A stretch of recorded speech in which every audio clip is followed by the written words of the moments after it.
चाषी भाई मैंने मुझे सदाबले कहे जे मो पपिया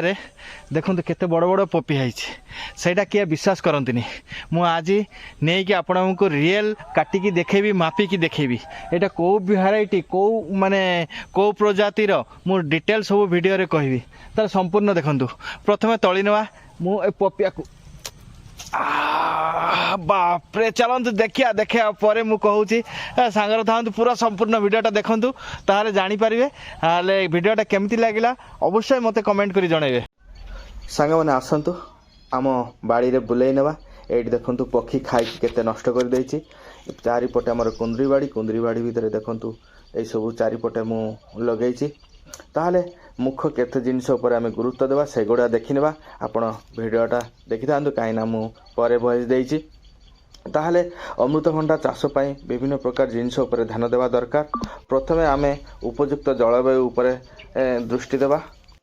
ताहले माने टेम्परेचर केते थिबा दरकार से जिनस उपर ध्यान देवा दरकार मिनिमम 25 रु 35 डिग्री सेंटीग्रेड होची यार उपयुक्त टेम्परेचर एई टेम्परेचर रे ए गछ गुड़ा भल बढ़े ओ माने अमल भी भल हुए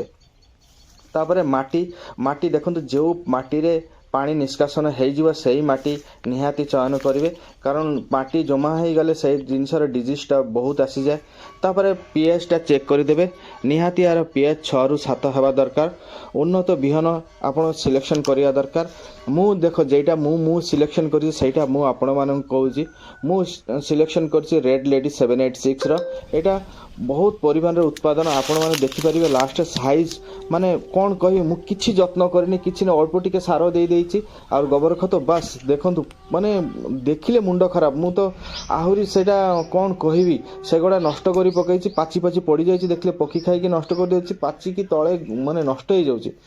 ताहले आसंतु मुकुल टॉपिक जबा चारा प्रस्तुति करियार माने पद्धति प्रथमे आमे कोन कर पॉलिथिन रे चारा पकाई देबा चारा पकई कि सार जेतिक देवाकार सार माटी बाली देकी चारा प्रस्तुति करेंगे चारा प्रस्तुति करिवार माने 6 सप्ताह भितर चारा प्रस्तुति हम चारा प्रस्तुति 6 सप्ताह भितर या ट्रांसफर करदेवे कौटी ता आपणक मूल जमी रे ताहले आपण एटा जमी माने जिनसटा भल हम तापर जमी प्रस्तुत करिया परे केते मीटर गैप देबे 2 रु 2 फुट माने 2 मीटर रु 2 फीटर माने 6 फुट रु 6 फुट गैप रे गछ गड़ा लगाइबे तापर कोन करिवे तारे सार देबे गोबर खत कोन करिवे गोबर खतटा 5 रु 10 किलोग्राम गोटे गछ मूलरे देबे माने गात खरिकी से 5 रु 10 किलोग्राम गोबर खत देबे तापर अल्प टिके एनपीके भी पकाई देबे पकाई देबा परे 6-7 थर कोन करबे गछ बड़ हवा पंत एनपीके पको जाउथिबे कारण एटा खाद्य टिके अल्प दरकार किंतु मंथली हेले भल हुए तापर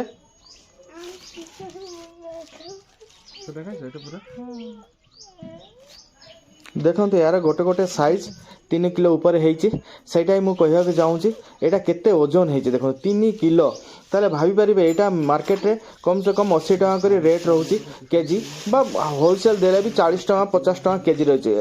रोचे आ गरम टाइम रे यार रेट बहुत माने कौन कह बहुत बढ़िया रोचे कंचा तो 20-30 टका ऊपर पड़े जाऊँगी आ 100 टका ऊपर रिटेल रे बिकुचंती से माने आपण 50 टका होलसेल दे पारिबे हेले गोटे पपिया जते एते हबो आपण भाबिबे गोटे गोटे गछर 50 टका करी ऊपर होउची ताहले आपण जानि पारिबे टेस्ट तो बहुत सुंदर टेस्ट मीठा माने जबरदस्त मीठा आउ कौन बाकी रहा जेटा आमर बाकी रहा माने गोबर खत पकड़ा पर सेटा तले मझिरे मझिरे एनपीके देबे आउ एटा एक्चुअली लगेवा टाइम होची अक्टोबर नवेम्बर डिसेम्बर भितर आपण लगेया पय चेष्टा करिवे ताहाले जाई कि मार्च एप्रिल रे जाई कि फलटा हबो सेही समय आपण रेटटा पाइबे आउ शीत टाइम रे पानी देबा बेसी दरकार नै अल्प अल्प पानी देले हबो माने सप्ताह 10 दिन 12 दिन रे थरे थरे देले हबो किंतु गरम टाइम रे टिके पानी देबा को पडुची ताले एगोड़ा मुख्य पॉइंट कर पड़े यही मेन जिनस गुड़ा ध्यान देवे ताले आमे पळे आसीबा हमर मेन जिनस उपर देखले तो मु कुंदरी बाड़ साइड रे मु सब लगे देछि प्रथमे टेस्ट करिया पय लगैथली सेति भाबिले एई जिनसटा गोटे भल जिनस से मु आपण मानक पाखरे शेयर करिवे बोली भाबिली देखंतु गोटे पपिया 3 केजी ताले देखंतु ମାନେ ଭାବି ପାରୁଛନ୍ତି ସେମିତି ମିନିମମ୍ 1 କିଲୋ 1.5 କିଲୋ ହେଇକି ମୋର ପପିଆ ଗଛ ତ ଭାଙ୍ଗି ଯାଇଛି। ମୁଁ ସର୍ଟ ଭିଡ଼ିଓ ଗୁଡ଼ାରେ ମୁଁ ଦେଖେଇଛି ଦେଖନ୍ତୁ, କିନ୍ତୁ ମୁଁ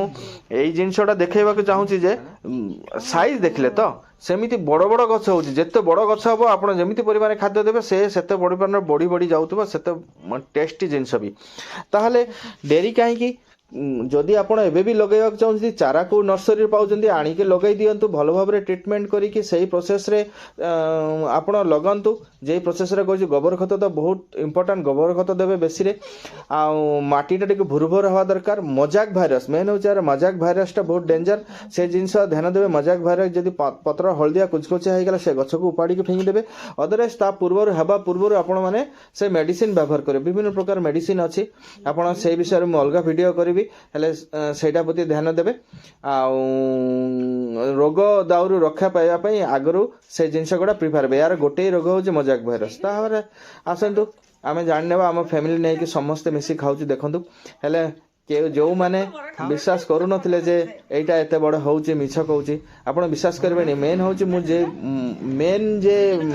ବଡ଼ ପପିଆର ମୁଁ ଭିଡ଼ିଓଟା କରିଥିଲି ସେଇଟା ହେଲାନି। ସେଥିପାଇଁ ମୁଁ ଛୋଟ ଭିଡ଼ିଓଟାରେ ଛୋଟ ଅମୃତଭଣ୍ଡାଟାରେ ରହିଯାଇଛି। ସେଥିପାଇଁ ମୁଁ ଦୁଃଖିତ। ସେଇଟା କଲାବେଳେ ଆବି ତ ତଳି ତ ଦେଇଛି, ଆଉ ତାପରେ ଭିଡ଼ିଓଟା ହେଲାନି, ଆଉ କ'ଣ କରିବା। ସେଥିପାଇଁ ମୁଁ ପରେ ଏଇ ଜିନିଷଟା ମୁଁ ଆଟାଚ୍ କରିଦେଇଛି ଦେଖନ୍ତୁ। କାରଣ ଆଗ ସର୍ଟ ଭିଡ଼ିଓରେ ବି ଦେଖେଇଛି ଦେଖନ୍ତୁ କେତେ ବଡ଼ ବଡ଼ ପପିଆ ଗୁଡ଼ା ହେଇଛି। ସମସ୍ତେ ଖାଇକି ବହୁତ ଖୁସି, ଆମେ ବି ଖୁସି। ଆପଣମାନେ ବି ଏଇଟା କିଣିକି 80-90 ଟଙ୍କାରେ କିଣିବା ଅପେକ୍ଷା ଆପଣ ଗୋଟେ ଗଛ ବି ଘରେ ଲଗାଇଦେବେ, ଆପଣ ତୃପ୍ତିର ସହିତ ଖାଇକି ଏଇଟା। ହେଲେ ଗୋଟେ ଗଛ ଲଗାନ୍ତୁ, ନିଜେ ଖାଆନ୍ତୁ, ଅନ୍ୟକୁ ଖୁଆନ୍ତୁ। ତାହେଲେ ଆଉ ବେଶୀ ବଢ଼େଇବିନି। ଯଦି ଭଲ ଲାଗିଥିବ ପ୍ଲିଜ୍ ସବସ୍କ୍ରାଇବ୍ କରିଦେବେ।